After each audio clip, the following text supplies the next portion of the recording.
Well, good morning everyone, and as you know, if you're a regular on Camilla and I, we do accessible local wildlife photography, and this morning is no exception. Quick flip you around, show you where the vehicle is today. We're at somewhere in the Woodford Valley, and yeah, an amazing location. And I came last night to this particular spot in the Woodford Valley, and I thought, what an excellent video today. Quick flip you back round. And I thought today, what an excellent video would be, I have to read the title actually, I've got to be careful on this title. It's not clickbait, honest. 600mm in the bush wildlife photography on Camilla and I. And of course, that means on Camilla and I, literally, we park ourselves in a local bush. So yeah, follow me. Yeah, so we're walking down the road a little bit, and I noticed this spot last night because these bushes on the left-hand side are particularly good for wildlife. Last night we had a yellow hammer in here. I even thought the I think I saw the whitethroat that regularly comes to this spot as well. So, and indeed, the hares in the valley are absolutely beautiful as well.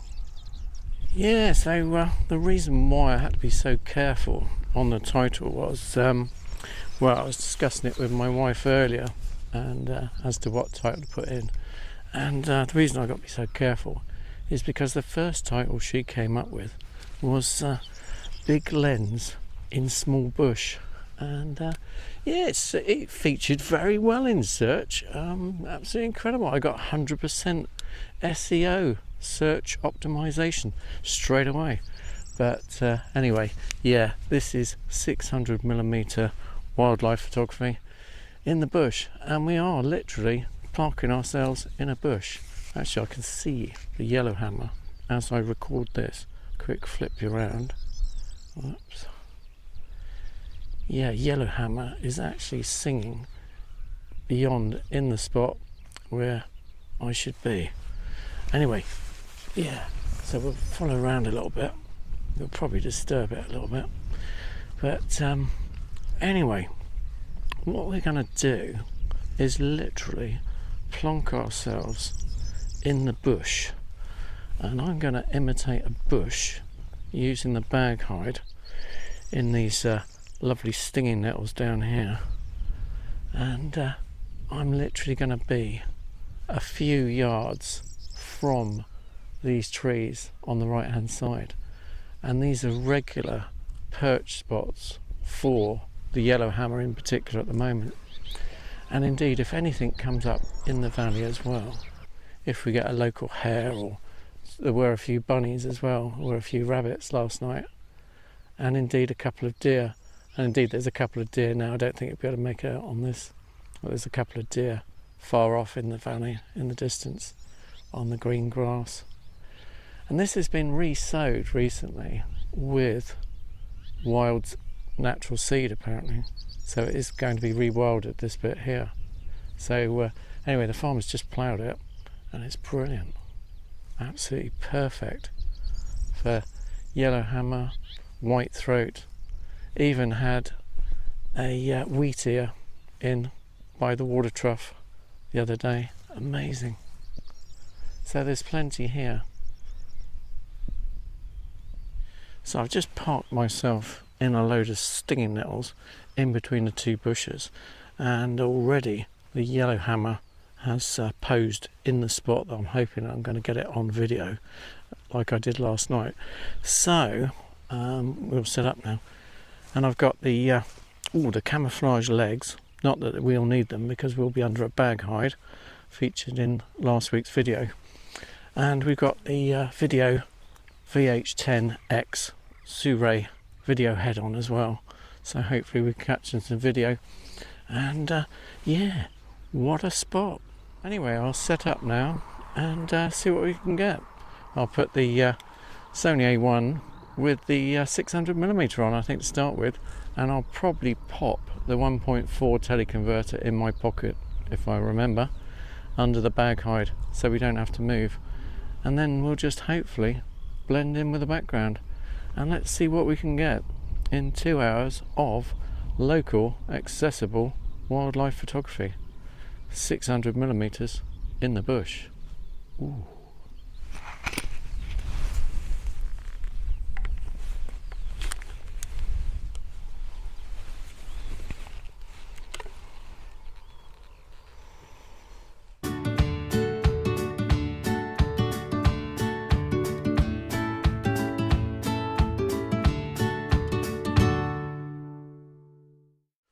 Well, just setting up, and already got a beautiful yellow hammer. Anyway, I must shut up from this point onwards and get under the hide, because there's definitely a white throat. I've seen the white throat, and indeed a twitcher told me last night in the valley that in the last 2 weeks he has seen 2 stone curlew. The stone curlew is probably one of Britain's rarest visitors, and yeah, they do come here to the Woodford Valley and Salisbury Plain. So usually a very shy bird. I know in Europe apparently they're 2 a penny, but in this country I was lucky to get a snap of one of these flying overhead at one point in the Woodford Valley. They are a very shy bird, and they normally come out first thing in the morning and at dusk. They have the big eyes for a reason, so they can virtually see at night, and they tend to forage during the night. Anyway, fingers crossed, one's going to walk right up to us. Anyway, shh, bye for now.